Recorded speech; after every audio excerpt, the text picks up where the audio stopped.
guys, this is Bedtime Stories by me, Mr. Emmett. Today we'll be reading Last Stop on Market Street, written by Matt De La Pena and pictures by Christian Robinson.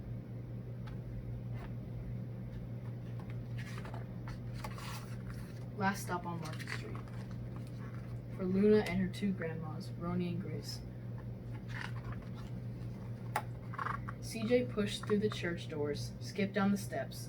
The outside air smelled like freedom, but it also smelled like rain, which freckled CJ's shirt and dripped down his nose. He ducked under his Nana's umbrella, saying, "How come we gotta wait for the bus in all this wet? Trees gotta get thirsty too," his Nana told him. "Don't you see that big one drinking through a straw?" CJ looked for a long time, but never saw a straw.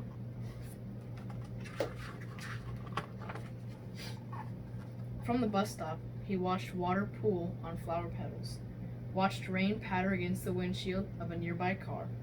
His friend Colby climbed in, gave CJ a wave, and drove off with his dad. "Nana, how come we don't got a car?" "Boy, why do we need a car for? We got a bus that breathes fire, and old Mr. Dennis, who always has a trick for you." The bus creaked to a stop in front of them.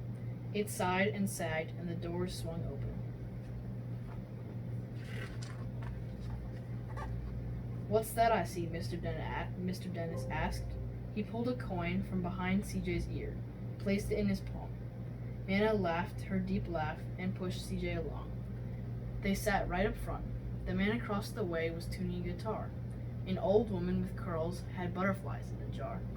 Nana gave everyone a great big smile and a good afternoon. She made sure CJ did the same. The bus lurched forward and stopped.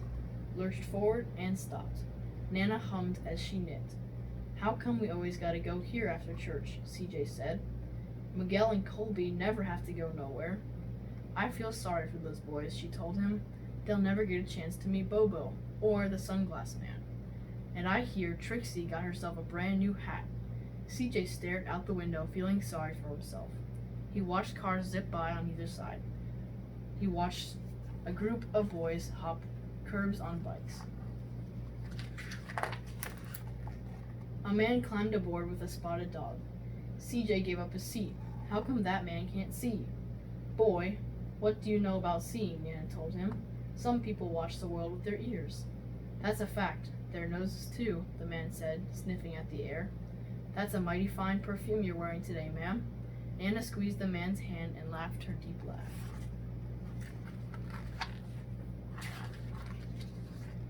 Two older boys got on next.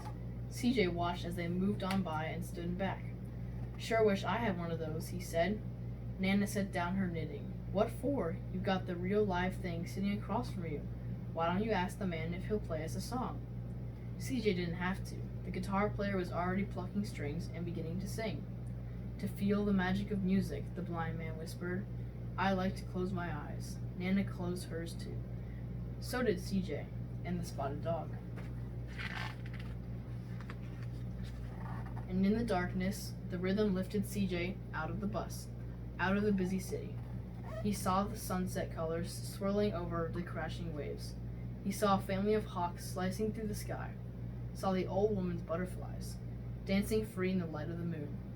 CJ's chest grew full, and he was lost in the sound, and then the sound gave him the feeling of magic. The song ended, and CJ opened his eyes. Everyone on the bus clapped, even the boys in the back. Nana glanced at the coin in CJ's palm. CJ dropped it in the man's hat. Last stop on Market Street," Mr. Dennis called.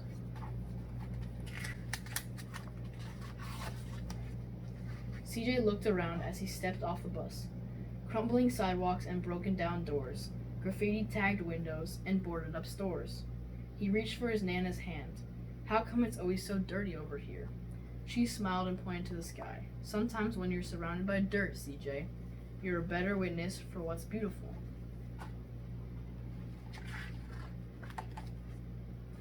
CJ saw the perfect rainbow arcing over the soup kitchen. He wondered how his Nana always found beautiful where he never even thought to look. He looked all around them again, at the bus rounding the corner out of sight, and the broken street lamps still lit up bright, and the stray cat shadows moving across the wall.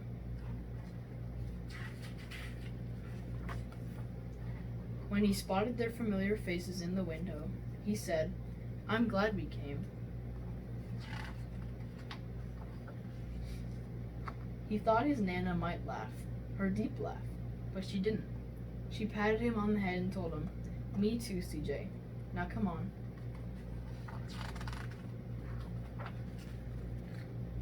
And that's the end. We're going to say a quick little prayer. As I settle in my bed, help me rest my little head. If I wake, the night kiss my cheek, I'll be alright. Bless my family and the ones I love. Watch us all from up above. Amen. Good night, everybody.